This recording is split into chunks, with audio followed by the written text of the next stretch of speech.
I grew up in a broken home. My dad was very abusive. He was a drunk, he was an alcoholic, so he used to beat up my mum a lot. He used to womanize, so the most earliest memories I have of him are him coming home shouting, beating my mum, of course, and then just separating me, locking me in a room away. So I think by the age of 5, my mum just got tired and then she decided to take me and we went to England. So we came here to England.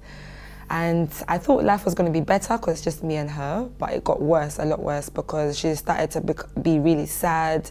So she would always shout at me, she would punish me without even telling me what I've done wrong. She always just made me feel low. So growing up, my self-esteem was very, very bad. So from 17, that's when like the debt was serious in my house, and I was thinking, okay, I have a chance to change this now. I have a chance to make my mum look at me in a responsible light, but I also have a chance to be the saviour of the family. So I was looking for ways to make money to help my mum get out of the problem she was in. I started to know about drugs, started to understand how to sell drugs, what makes money, how you can do it, how you can avoid police, the ins and outs of the trade. And from there, I told somebody that, okay, listen, I want to be involved. How much will you pay me? What do I have to do? And when they exposed to me like the money that can be made from this kind of living, this kind of business, I was, okay, that's it. I was sold. Bearing in mind, I was very insecure as well. So the more I was around those kind of people, like the drug dealers, the ones that cut the drugs and everything, the more I started to realize that, oh my gosh, they're paying me attention. They were manipulating me because they wanted to use me. But I didn't see it as that. I saw it as, oh my goodness, people are listening to me, people are caring. You know, they want to book me flights, they want to buy me clothes, they want to make sure I'm in a nice environment. And still I'm going to get paid and pay my mum's bills. So I was like, wow, it's a win-win situation. And that was the trap. I've been to prison twice. And the first time I went, I was 19, almost turning 20. I was caught with my ex-partner who was also my boss as well. We were in Cyprus, and then there was a lot, we transported drugs from Holland. Then the house that we were staying in Cyprus, there were a lot of drugs in that house. We were smoking, and then police just came and they raided the whole house. They turned everything upside down. They were searching for things. And my heart was like, oh my goodness. That's when it hit me. Wait, Prima, is this what you should be doing? How did you get yourself in this position? The end result of that, by the way, was that they found the drugs there. We got arrested, we got charged, they took our fingerprints, everything. I'm in a country where they don't even speak English properly, so I don't understand what they're saying. And also, because I'm a woman, even because I'm black as well, like there's so many things that are stacked up against me. There, it was like 16 women crammed into one room. So we sleep bunk beds. It's like 3 beds or just 2 double bunk beds. It's very bad. You have to fight for everything in there. You have to fight for toiletries, you know, products to look after your hygiene. You have to fight for your food. And the result of that fight would be me being put in like a solitary confinement called number 1. Number 1 was a bad place. There were no covers, there were no windows. So it was just, you're just there cold in a place. You stay there overnight. The most shocking thing, I think, the first time I went to prison was just like how desperate women can be. And through that desperation, the things that they could do, women would put glass in your food, women would go to court, let's say they were addicted, so they'll be transported to court case in a van, but then they'll find a way to smuggle drugs in their body, so then they'll come back with drugs inside of them, and then you're like, hold on, you're already in prison, like why are you still risking, but it's because they're so addicted, you know, this substance, they need this substance. That was the most shocking thing I've ever seen, because they'll really endanger their body a lot more. So the second one was very, very bad as well. That was in Switzerland. And the reason that one was bad is because I'm finally understanding that I'm back in prison.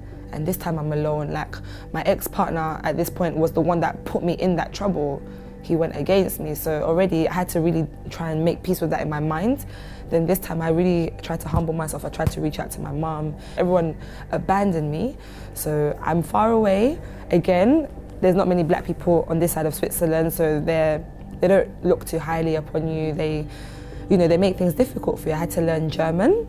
There I had to really work hard. I had 3 jobs there because I had to provide for myself, because no one was sending me money like other prisoners. No one was trying to make things easy for me there. So this one was harder psychologically speaking, because I was like, okay, I'm alone. So after my release from prison, I was sent back to England, deported, and my behaviour was very worrying to my mum. I had a lot of mood swings, I was very angry, I was all over the place, I was very insecure. And so she started to take me with her to a place called the Help Centre. So from this place I received counselling. I hated it because I didn't understand why someone now, after all of this, they wanted to know about my problems, and I didn't believe that they wanted to help me. But then through that, they were able to make me open up more, help me to have a stronger mind. Then I met the Rod Group. And the Rod Group explained to me what they do. They provide support, you know, like if you're appearing at a court case, they will help, they will go there for you. And then I was like, oh my goodness, so wait, there's people that actually want to help. Even though I'm damaged, you know, I've basically become the nothing that my mum said I was going to become. And now someone wants to help me. But then the more I was going there, I would go there reluctantly. I just went there because my mum threatened, if you don't go there, no relationship with the family. So I was like, okay, fine, I'm going. But then I'm seeing changes. I'm not even applying myself, I'm just listening to what they're telling me. Then I'm seeing the changes are gradually happening. I'm understanding that I'm not really afraid anymore. The anger started to go. I was very paranoid as well. The paranoia disappeared. Like I started to see hope again, even though I have a criminal record, even though, you know, I'm older. Like the Rod Group helped me to understand that actually, no, your life is not ended now, you know? Really the name, restoration of dignity. They help to restore that missing thing that was in me, that thing that makes me have a light. They help to put it back. My life is so different. I actually can't believe it sometimes. So now I'm in full-time employment.